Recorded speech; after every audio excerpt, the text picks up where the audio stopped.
Армысыз көрермен, бұл бірге бір бағдарламасы. Бүгінгі біздің студиямызда қонақта белгілі ММА жауынгері, Алаш Прайд лигасының чемпионы Асылжан Таскет.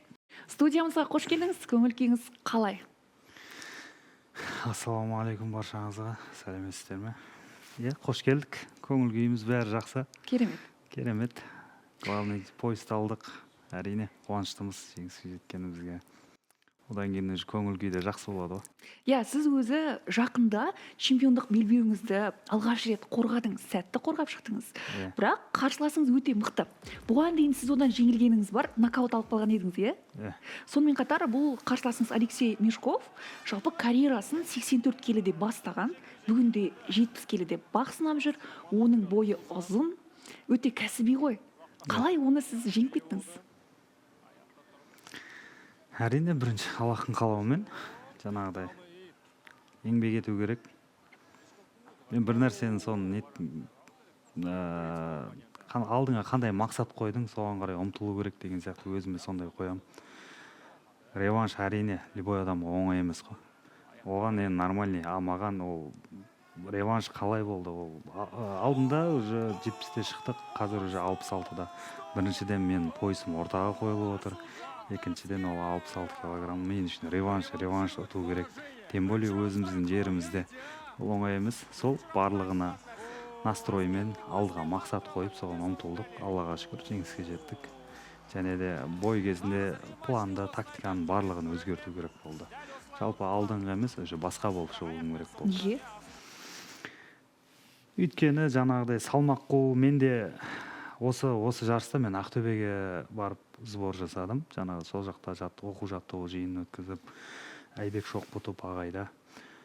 Енді өзіме шынымды айтсам тәжірибе алдым деп ойлаймын біраз. Өйткені неге? Мен көп қателіктер болған. Осы салмақтан түсуден, профессионализм и подсоперника жақсы. Аллаға шүкір жақсы жұмыс жасадық. Сол ағайдың несімен 2 ай тынбай бір техниканы қайталап, соны кеше Аллаға шүкір соның барлығы жақсы шықты. Бірақ бір сәтте, яғни октагонда оның барлығын өзгертуге тура келді. Негізі, шын айтқанда көрермен үшін бір іш пыстырарлық жекпе-жек болған жоқ. Сонымен қарсыласыңыз тіпті өзіне өте сенімді болды. Оны сіз байқадыңыз ба? Көпшілік те сізді ұтылады деп ойлаған сияқты. Байқады. Мен өзім негізі Төбет-Төптем командасында жаттығып жүрдім. Қазір де сол жақта. Алдыңғы жарысында үлкен салмақта шықтық. Бірақ жаттығуым барлығы жақсы болған. Енді ол жекпе-жек қой. Бір удары мені нокдаун өткізіп алдым. Сол жерде сразу жекпе-жекті рефери тоқтатып тастап. Өзімде де андай ішімде қалып кетті. Өмірде ол кезде де мықты формада бардым. Бірақ ішімде қалып кетті, шығара алмай қалдым. Енді жекпе-жекке шығасын үйрене алмай, пока басында үйрене алмай тұрасың ғой, сондай болды кішкене. Ана жерде бітіп қалды, формам, барлығы қанша салмақ қуып қиналған. Ана жерде ұтылдым енді. Оның үстіне бір нәрсе сабақ болды жаңағыдай. Енді қаншама жеңістер болып отыр, не болып отыр, бірақ сол кезде бір жеңіліс болды. Ажвалкерен досың бар, басқа бар, барлығы енді нетеді.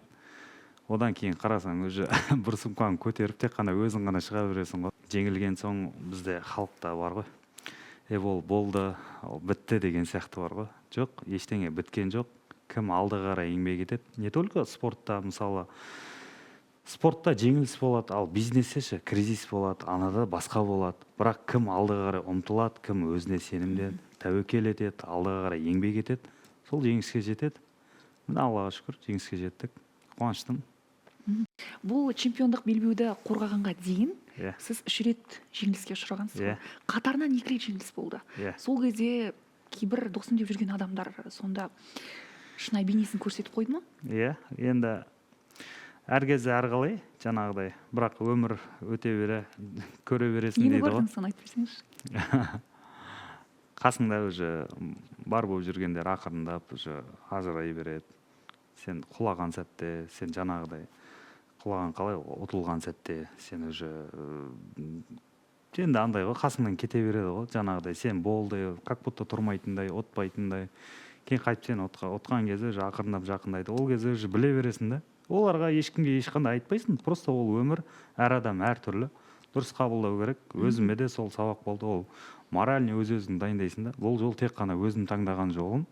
жаңағыдай алдыға қарай ұмтылу керек, ол жанға қарай мән бермеу керек деген сияқты ғой. Және сол бір жеңіске жеткеннен кейін жақсы сізге бір бонустар да уәде етіліп жатты. Яғни ардагерлер ұйымының атынан Каджи сізге 5 миллион теңге сыйға тартты. Жалпы ол қаражатты қайда жұмсадыңыз? Жұмсап үлгердіңіз бе? Ол қаражаттар енді ала жатармыз. Жаңағыдай. Жалпы ағалардың барлығына үлкен рахмет, Аллах разы болсын. Жаңағыдай өздеріне ол қолдау деп білем, жаңағыдай бонус, өздері қызығады, спортқа нетеді, жаңағыдай ағалар әйтеуір бонус нетті. Рахмет. Бірақ бұл жерде андай ғой. Адамдардың барлығы ол бонуста енді былайша айтқанда санап нетіп жатады. Оған дейінгі қандай жолғымен келдің? Бізде подготовканың өзі біраз расходталады негізі. Өйткені біздің жұмысымыз ғой. Бұл жерде бұл жекпе-жекке былайша айтқанда жай шай ішіп келіп кіре салмайсың ғой бұл жерге. Бұл қаншама айлап, тер төгесің, еңбектенесің. Оның барлығы кеп қаражатқа келіп тіреледі. Біз мысалы сбор өтіп келдім 2 айдан жуық, 2 айдан астам. Ақтөбе қаласында еркін күш командасында Айбек Шоқбұтов ағайда сбор өтіп қайттым. Ол жерде енді барлығы расходқа келіп тіреледі. Қанша қаражат кетті? 2 айға. 2 айға енді жақсы кетті. Сол бонустардың біразы кетіп қалады ғой. 5 миллиондай кетті ма? Жоқ, соның енді жартысынан көбі кетеді. Мәссаған. Иә. Енді ол жай адамға ол қалай деп нететін шығар, бірақ сенің ол бізде витаминизация бар, не жағы бар, барлығы соған келіп тіреледі ғой. Оны сонда сіз өз қалтаңыздан төлеп жаттығасыз ба? Иә. Ағалар бар, поддержка берген. Өзімізден де шығады деген сияқты ғой. Солай. Ал енді негізгі табыс көзі осы ММА ма? ММА пока. Енді осынға дейін қатты не болмады, енді қазір жұмысқа тіркеліп нетіп жатамыз ғой, бірақ осы ММА-дан осындай. Бізге мен сөздің ашығын айтайын, ол тиыннан несінен бөлек. Мен өзім целім бар. Алғашқы әлемдік дәрежеде мықты өнер көрсеткіміз келеді, көк туды желбіреткіміз келеді, жаңағыдай. Ол бұл спортқа келген кезде мақсатымыз мықты. Енді қай спорт болса да, несі болса да, биік шыңына мен де солай жеткім келеді. Мықты дәрежеде өнер көрсеткім келеді. Сол мақсатым бар, соған ұмтылып келемін. Яғни табыс емес, бірінші ММА-ге деген махаббат бастығында. Осы жекпе-жектің алдында Брефтің чемпионымен жаңағыдай Брефтің поясына переговорлар жүрді. Кейінде тоқтап қалды. Кейін менде уже реванш болатын болды. Маған екі жекпе-жекте маңызды, реванш та маңызды, и Брефтің поясы да маңызды. Енді мен может Брефте бой өткізбеген соң, нетпеген соң, поясты бербеген шығар. Бірақ қазір уже кеше Саламановта еді, енді Уэнди деген бір жауынгер алды ғой. Соған вызып тастаған болатын. Ол поясты да аламыз, ауылы алыс емес қой. Хенди ма? Хенди. Өзіміз сияқты 2 аяқ, 2 қол бар адам ғой. Ешқандай аспарат емес. Сіз сол Хендиге үндеу жолдадыңыз. Енді ол жекпе-жек сізге не береді? Неге нақты ол? Ол жекпе-жек маған UFC-ға жақындатады. Өйткені Брефтен өзіңіз білесіз, жаңағыдай Чимаев, Тапурия, одан басқа көптеген Асу, Алмабаев. Енді айта берсең көп қой, боецтердің барлығы сол неге UFC-ға через Бреф арқылы кеткен. Чемпион болсаң уже болды, ары қарай сразу UFC-ға кетуге возможность бар уже. Иә, Асылжан мырза, сөзіңіз аузыңызда. Дәл қазір бізде эфирде жарнама уақыты. Құрметті спорт сүйер қауым, бірер минуттан кейін өздеріңізбен қайта қауышамыз.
Сонымен бұл бірге бір бағдарламасы, сұхбатымызды әрі қарай жалғастырамыз. Жаңа өзіңіз әңгіме барысында айтып жатырсыз, жалпы еркін күш залында айлап жаттығу өткізіңіз. Иә. Енді неге нақты осы еркін күш, неге төбет топ теңге барып жаттықпадыңыз? Төбет топ тимінде барлығы мықты команда, бірақ мен сол жақта жаттығып жүрдім ғой. Спарринг партнерларда кішкене енді ол менде бір қатып қалған не жоқ. Бізде мысалы жауынгерлер бар ғой. Мына команда, мен үшін барлығы бір команда. Жалпы Қазақстан тим ғой. Қазақстан жан жақтан аралап, әрқайсысы бауырларымызбен, өзіміздің барлығы қазақ бауырларымыз опыт алмасу керек қой, былайша айтқанда. Тәжірибе алмасып, ары бері жүру керек. Сол осыны көргім келді, сөйтіп бардым, жаттықтым. Жақсы, Аллаға шүкір, жақсы нетіп қайттық. Каждый ол командада барлығында жақсы, мықты жауынгер бауырларымыз бар. Солармен опыт алмасу керек қой. Сол үшін бардым. Және бізге жеткен ақпарат бойынша, сіз соңғы жекпе-жегіңізде кәдімгідей бір ауыр жарақат алып, бірақ соған қарамастан белбеуіңізді қорғап шығамын деп шешім қабылдаған екенсіз, иә? Иә. Сол туралы айтып берсеңіз. Енді оның историясы бар ғой. Жалпы мен үшін ол мына енді карьерамда үлкен жекпе-жек. Қай жағынан үлкен жекпе-жек? Бұл мен бірінші ойда ұтылып қалдым. Ұтылып қалған соң енді мен үшін екінші ойды ұту керек болды. Ол мен үшін мына жеңіс өте маңызды болды. Өйткені газель айдап кетпейік деп асыл бауырымыз айтқанда. Иә. Газель айдамайық та барымыз салдық деп па, әзіл ғой. Жақсы. Жаңағыдай 66 килограммда сол алдыға қарай жылжу үшін осы сынақтардан өту керек болды. Бірақ енді біз ойлағандай болмайды ғой. Жаңағыдай сбор кезінде сол спаррингте жарақат алып қалдым. Қабырғамнан шеміршегім жыртылып, именно сол кезде Алашпырайтта съемка келеді, главный бойға түсіру керек деп. Содан бір күн алдын жарақат алып, мына жақта тренировка жасау керек. Не только тренировка жасау, жүре алмай қалдым мен ол кезде. Мәссаған, жекпе-жекке неше күн қалып еді? Жекпе-жекке ровно 20 күн қалған кезде. Жүре алмай қалдыңыз. Иә, уже спарринг жасай алмаймын, жүре алмаймын, вообще жүре алмаймын, уже күресу мына жаққа тұрсын. Мен не істеймін? Ол кезде де адамға уже сыналатын кез екен ғой, психологически. Ана кезде уже отказ бергім келмейді. Екіншіден бізде андай тема бар ғой, қорқып жатыр, қорқып шықпай қойды. Ол небір диманный эксперттер бар ғой. Иә. Сондай сөйтіп бар жігеріміз шыңдап, бәрі жақсы болады, кішкене кететін шығар деп сонымен барынша шыдап, қолдан келгенше жаттығуымызды жасадық. Айбек ағаймен ақылдасып. Бой кезінде обезболивающий салып шықтым. Кей кезде сеткада моменттер болды, жаңағыдай бірінші раундтарда сіз байқасаңыздар. Бірінші раундта уже сеткада просто так ұстап тұрғам, қатты күрес нетем. Өйткені мына жағым денем қызбаған соң ба, мына жағым жібермей тұрды қабырғам. Содан істей алатын приемдардың бәрін көріп тұрмын, просто мына жағым жібермей тұрды. И бір момент болды. Именно осы жарақаттың үстінен тебеді ғой. Кәдімгі жекпе-жек кезінде ма? Жекпе-жек кезінде болды. Іштен мая тебеді. Именно сол жарақаттан тур тиді ғой. Сол кезде уже ана жерде түр белмеу керек. Кішкене білсе, ол уже ары қарай дальше давить етеді. Сол жерге соққы жасайды, иә. Именно сол жерге соққы жасайды. Жартылай өтеді. Сол кезде уже не болса да істеу керек деп ананы білдірмей, түр білдірмей алда қарай жүріп жатсын. Атак негізі іштен өтіп кеткен. Кейін моменті өтті, ары қарай жіберді, кішкене жасай бастадым. Екінші, үшінші раунд. Бір жағынан ағайдың өзі, Айбек ағайдың өзі сондай бір план құрғанбыз. Бірінші, екінші раунд қатты салма. Бұл жерде 3 раунд емес, 5 раунд пояс жаңағыдай. 5 раундтан 25 минут, жарты сағат қой былайша айтқан кезде. Уақыт жетеді. Ақырындап, главный жаңағыдай маған жазылу керек раундтар. Ақырындап ашылып алу керек. Ананы күресіп, қолын тырыстырып, сосын барып, ары қарай өзім жұмыс жасау керек болды. Андай емес, темп сразу жоғары ұстап, раундтан раундқа өшу емес, раундтан раундқа наоборот қосылу керек болды. 37 минут шыдап бердіңіз сонымен. Иә. Нокаут жасадыңыз соңында. Иә, 4-ші раундта жаңағыдай нокаут болды. Сол жаттығуда Аллахтың қалауымен. Қарсыласыңыз құлап жатқан кезде тағы да бір соққы жасап үлгердіңіз ғой сіз. Эмоциямен. Иә, аямадыңыз. Мен енді андай ғой, бір қайтару не емес. Тиді сол кезде нокдаун отырып жатыр деп ойлайсың содан. Жекпе-жек барысында ең қиыны не нәрсе? Жекпе-жек ең барысында бірінші ол жекпе-жекке дейін де кейін де бірінші кезекте психологически өзің дайын болу керексің. ол қанша жерден 1000 жерден тренировка жаса не енді дух жағына не жағына өзің дайын болу керексің сол жерге. Шығам дедің ба тәуекел жасап шығасың, болды тек қана. Ана Асыл Алмабаев бір сұхбатында айтады ғой, жекпе-жекке бара жатқан кезде бір соғысқа бара жатқандай күй кешесің деп. Сосын жүргізушілердің жұмысына қатты қызығып, неге осы жұмысты таңдамадым деп ойлап кеттім деген бар. Сізде де сондай бола ма? Кей кезде болады жаңағыдай басында неткен кезде.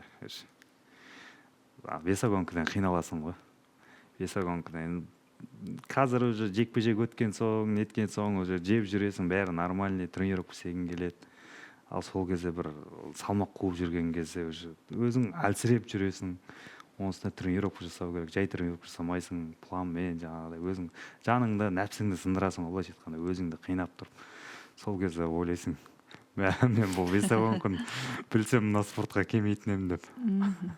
Каждый спортсмен оны білетін шығар, басынан өтетін шығар. Қанша келі тастадыңыз? Қанша салмақ қуылды, соны айтып беріңізші. 84 келіден түстім осы кезде. 84-тен 70-ке? Иә. 14 келі тастадыңыз ба?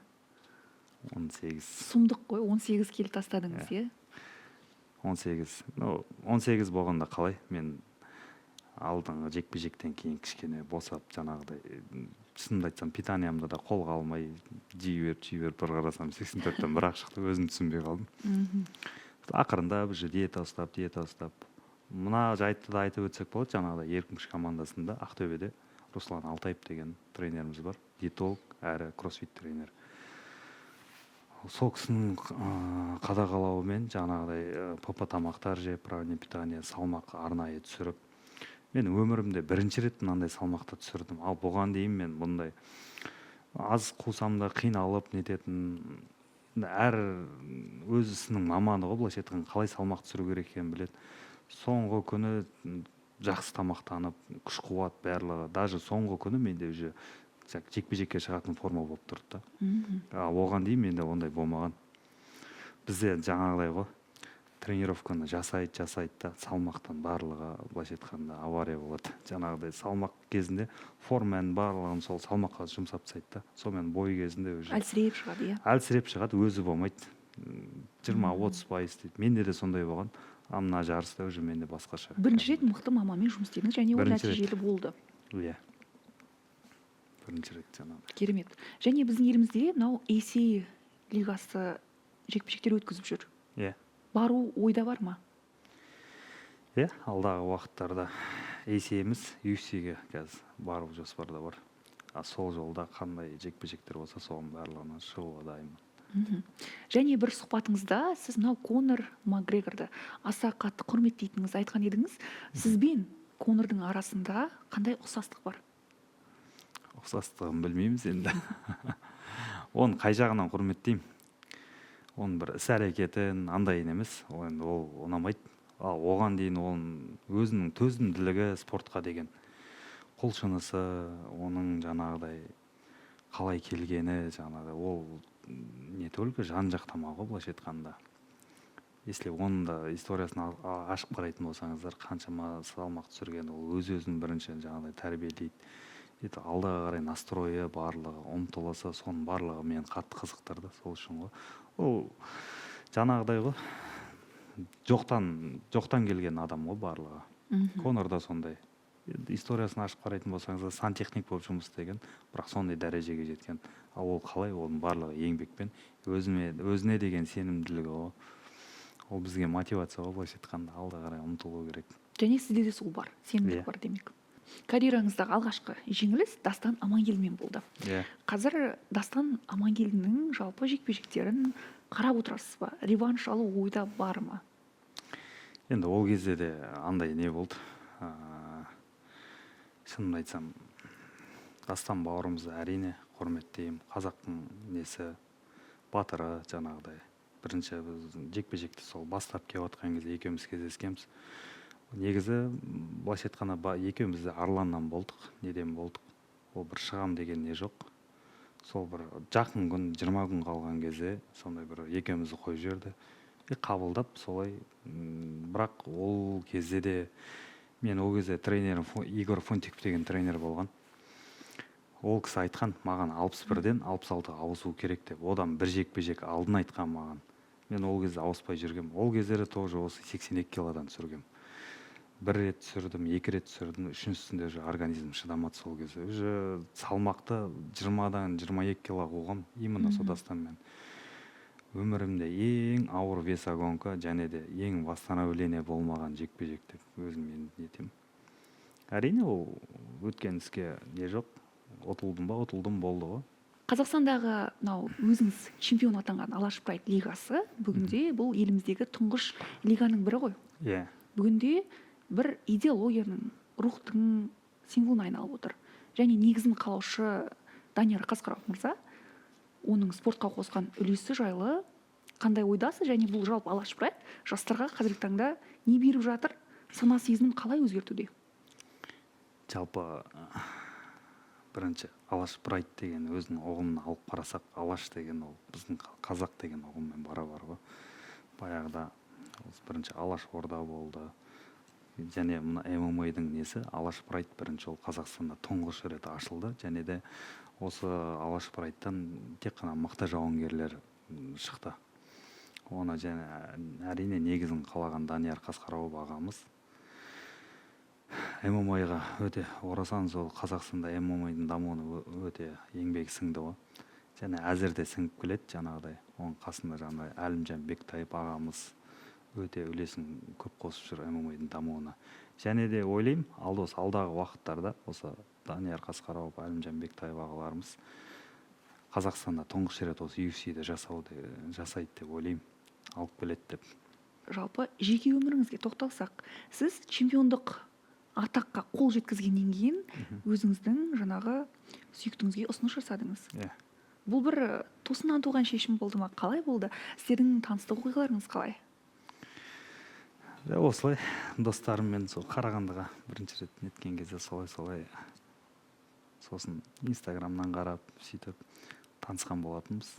Ары қарай өзім ұнатып сөйлесіп жүрдік. Сосын жаңағы енді біраз сөйлестік, ол сразу не емес. Сосын жаңағы чемпиондық жекпе-жекті алдық. Одан кейін енді чемпиондық пояста ол бірінші рет нетіп жатырмын. Чемпиондық енді оңай емес қой. Жаңағыдай сол кезде бір ұсыныс жасағым келді. Необычный дейді ғой. Сонда бір жоспарда болды. Жақсы. Ұсыныс жасадық, бәрі нормально өтті. Махаббат оқиғаларыңызды айтып бере аласыз ба? Ол бірінші қай жағынан мысалы енді? Мысалы сіздің жанкүйеріңіз болды ма? Кәдімгідей айтқан кезде бүйтіп жайнап кеттіңіз ба? Ол қатты негізі спорттан хабар жоқ, спортқа нетеді. Енді әртүрлі шығар. Қазір бірақ енді жанкүйерім бірі болды, бірінші болып алаңда отыратын кешегі жекпе-жекте ол жаңағыдай көп қобалжып отырды деймін. Анам енді отбасым бар, әйелім бар, барлығы өте үлкен. Енді оларды өзім жұбатып отырып, оларға да кішкене рух беріп отырамын ғой, кішкене бәрі нормально болады деп ше. Жаңағы қорықпаңдар, бәрі жақсы болады. Тек қана барын салып дайындаламын, отамын деп жаңағыдай оларды бір жұбатып қоямын. Енді махаббат, мансап қандай маңызды рөл ойнайды бүгін таңда өзіңіздің өміріңізде? Мансап енді отбасылық өмір адамның ең маңызды неді ғой, бақытты сәті ғой, былайша айтқанда. Ол спортта барлығы, мансапта әрине, жаңағыдай спортқа чемпион болғың келеді, басқаны, бірақ ол уақытша ғой.